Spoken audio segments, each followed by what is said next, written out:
Here she is. So, here's Kate. Yeah. I'll just tell you? I had nothing to say, sorry. All right. Does that mean I have to say something now? You have to tell comments. Okay, so I will introduce myself. Let me first say this is kind of a cautionary tale, but I promise I won't be preachy. Okay.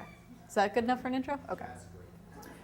So I used Facebook for about 10 years. I was an early adopter. I had started like in college when you could only be on Facebook because you were in college.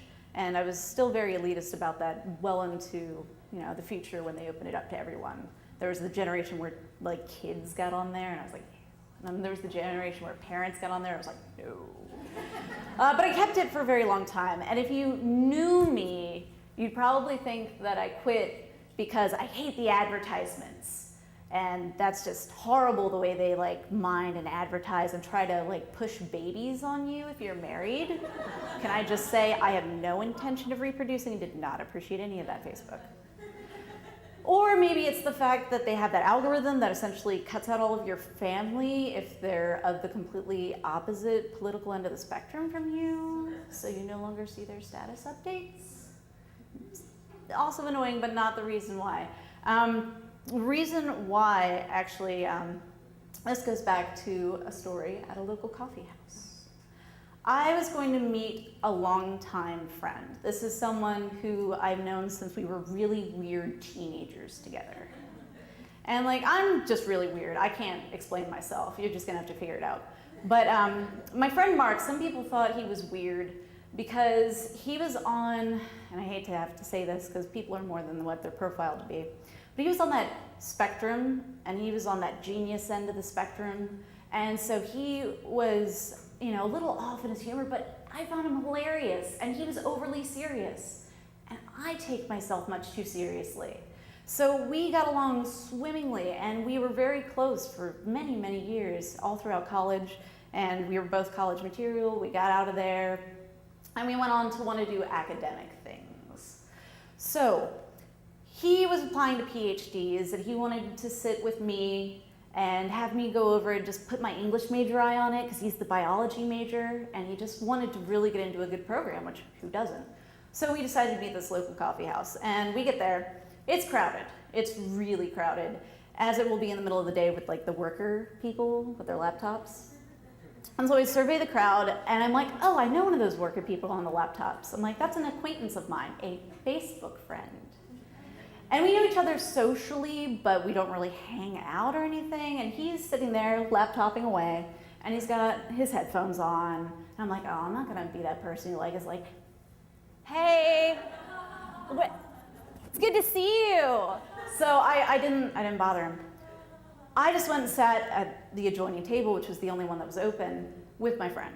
And so we start getting into his science, which at the time was salamanders. And like their breeding habits. And it was all really interesting stuff, and I would have him explain it to me, and it was really cool to me. He's talking about like their abilities to like regenerate limbs. I'm like, oh my God, like Spider-Man, right? That's crazy. And so I'm making a bunch of jokes that are like low-level jokes, because you tend to code switch when you're around different people. And with Mark, we would go from incredibly technical to incredibly silly. And so every once in a while, as I'm talking to Mark, I'll look over and I'll notice, laptop guy's laughing, and I'm like, oh, well, that's pretty normal. He writes like comedy reviews, so he's probably laughing at some comedy that he's watching. And I go back to talking to my friend, and we're talking about academic things, and I'm talking and venting a little bit about teaching and how difficult students can be. And I teach often at the developmental level where students have a lot of learning differences, and you have to really do your best to help them. But sometimes it can be awkward, and so I was telling him about like some of those situations and how hard it is to try and tell someone like, look, you really need to go to tutoring services, or like, oh, hey, you might have undiagnosed dyslexia. Delicate stuff. But I'm not a quiet person, obviously, if I'm willing to come up and stand in front of you and tell a story.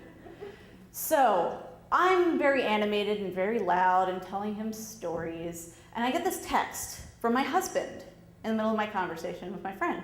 And it just says, someone is live posting your conversation. So this leads me to want to go to the Facebook, which I did at the time. And I get on there, and I quickly figure out from my newsfeed that this acquaintance is actually taking snippets of my conversation, my private conversation, and posting them with his own comments. These are things that he's taking out of context. And he's doing things like posting this, really private venting stuff, and then he'll be like, "Oh my God, you're the worst kind of human." And then there's the, "I hope you fall into a ditch and die. All of your students hate you." And my favorite was when he decided to take a picture of me so that people could see who he is talking about. So I get to discover all of this, and my first reaction is to try to play it real cool. So I see the picture of me, and I'm like slumped forward over my coffee talking. And I'm like, "Oh my God, is my posture really that bad?" And then I see the one about falling into a ditch and die, and I'm like, "Oh gee, thanks." And it became apparent to me that my humor was gone, and that I had just been publicly ridiculed, and that I wasn't ready to handle this. And then it really washed over me, just a huge wave of anxiety. The deepest part of me that says, everyone hates me. No one likes me. I am that person who's impossible to love. That's what he hit. And it was dark, but I'm there with the oldest friend that I have, so I appraise him of the situation. Oh, and by the way, when this dude gets the wind that I'm on to him, he picks up laptop and walks out. Funny how that works, in any case. So I'm there with my friend, and I tell him the whole story, and he's like, "Are you sure that acquaintance is actually a friend?" Thank you.